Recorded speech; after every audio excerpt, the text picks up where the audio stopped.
آپ کیا جا رہا ہے نظام، یہ کیا پنجاب میں کھینچا تانی شروع، اور یہ کیا اس نظام کے اندر پرابلم ہے؟ میری ذاتی رائے ہے کہ جو چیف ایگزیکٹو کا انتخاب ہوتا ہے، چاہے وہ صوبے کا ہو یا وفاق کا ہو، بالکل سر، وہ ڈائریکٹ ووٹ سے ہونا چاہیے. بالکل سر. پبلک ادھر پبلک الیکٹ کرتی ہے ایک کو جس کے نظریے پہ یا جس کی کیمپین پہ ووٹ پڑتا ہے، اور آگے سے جا کر ووٹ بک جاتے ہیں، لوگ لوٹے بن جاتے ہیں، ضمیر فروشی کر دیتے ہیں.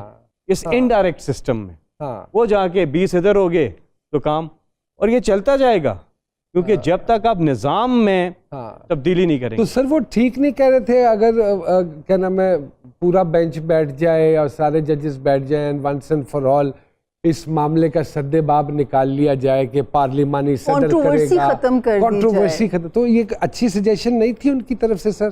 دیکھیے، اگر آپ اتنا چھوٹے سے میٹر کو، چھوٹا سا میٹر تھا کہ جو آئین میں لکھا ہوا ہے، آرٹیکل 63 بہت واضح ہے کہ جو پارلیمانی پارٹی فیصلہ کرتی ہے، اگر ان ہدایات کی خلاف ورزی ہو تو پھر پارٹی سربراہ کا کردار بیچ میں آتا ہے.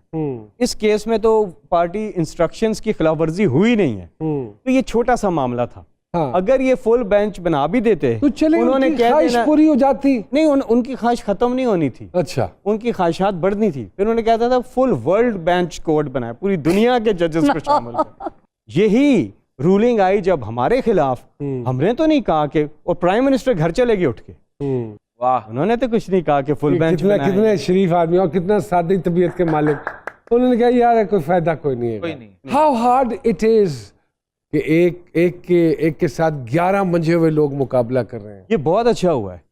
یہ اس کی جھلک ہمیں دھرنے میں نظر آئی تھی 2014 میں. ہم ایک طرف تھے اور یہ سب پارلیمنٹ میں تھے، پارلیمنٹ کی پارٹی ساری جماعتیں ایک طرف تھی.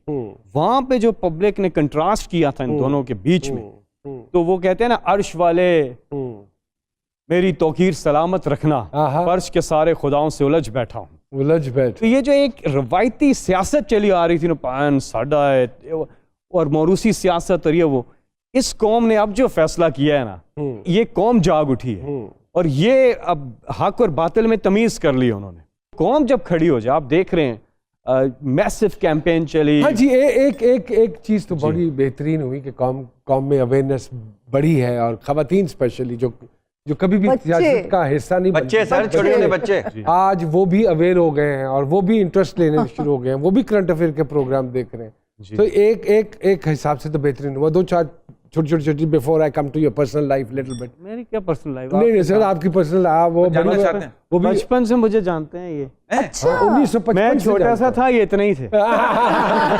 کیسا لگتا ہے؟ بیکاز آپ بہت زیادہ ماشاءاللہ قریب ہیں خان صاحب کے، اور 24 گھنٹے کا آپ کا اٹھنے بیٹھنا خان صاحب کے ساتھ ہے سنس 1996. 26 سال گزر گئے آپ کو خان صاحب کے ساتھ. آج کل ایک بڑا ہم لفظ سنتے ہیں، لاڈلا لاڈلا. کس کا لاڈلا؟ اس قوم کا لاڈلا. اور وہ قوم نے اپنے ووٹوں سے بتا دیا ہے. اب جو یہ تبدیلی کوئی نہیں آ رہی، کوئی تبدیلی نہیں آ رہی. یہ کہتے ہیں تبدیلی آ گئی، تبدیلی آ گئی. کوئی تبدیلی نہیں آئی. انقلاب آ رہا ہے، یہ انقلاب آ رہا ہے. میں کہتا ہوں صاف و شفاف الیکشن ہو، جس مرضی کی گورنمنٹ آئے، لیکن عوام کے ووٹوں سے آئے، اس راستے سے آئے. ایک ہی حل ہے. ایپسوس نے سروے کروایا، دنیا کی بہت بڑی سروے کرانے والی کمپنی ہے. انہوں نے سروے کروایا، 2/3 سے زیادہ پاکستان کی اکثریت کہتی ہے ملک میں فوری انتخابات کرائے جائیں. تو جو لوگ چاہتے ہیں نا وہ کر دیں. سر ڈالر نیچے آئے گا ویسے؟ جی، ڈالر کو نہیں گرانا، اس حکومت کو گرانا ہے. ڈالر خود بخود گر جائے گا. اور ہم کیا ایکسپیکٹ کریں اس حکومت کے گرنے کے بعد؟ ڈالر کہاں آ جائے گا؟ دیکھیں، آپ نے بہتر اکنامک مینجمنٹ کرنی. کرنٹ اکاؤنٹ ڈیفیسٹ جو یہ چھوڑ کے گئے تھے یہ تجربہ کار، 20 ارب ڈالر پہ تھا 2018 میں. 20 ارب ڈالر کا نقصان ہو رہا تھا. عمران خان صاحب نے نہ صرف اس نقصان کو ختم کیا بلکہ نفع میں بدل دیا تھا. کرنٹ اکاؤنٹ ہمارا نفع میں چلا گیا. جی. ابھی پھر کرنٹ اکاؤنٹ ڈیفیسٹ ہمارا بڑھ رہا ہے. تو ان کی نہ کوئی اکنامک پالیسی، ان کی ایک ہی پالیسی ہے، اپنی جیبیں بھرو. وہ تیزی سے یہ کر رہے ہیں. جیسے یہ گورنمنٹ جاتی ہے، بہتر اکنامک مینجمنٹ کر کے آپ ڈالر کو کنٹرول کر سکتے ہیں. نیچے آ سکتا ہے، 200 سے بھی نیچے جائے گا. اور آپ کی فیول پرائسز اور جو مہنگائی ہے اس پہ آپ قابو پا سکتے ہیں. آدھا وقت عمران خان صاحب کی گورنمنٹ کا کووڈ میں گزر گیا. اس کے باوجود 6% پہ گروتھ جانا. Bloomberg, economist,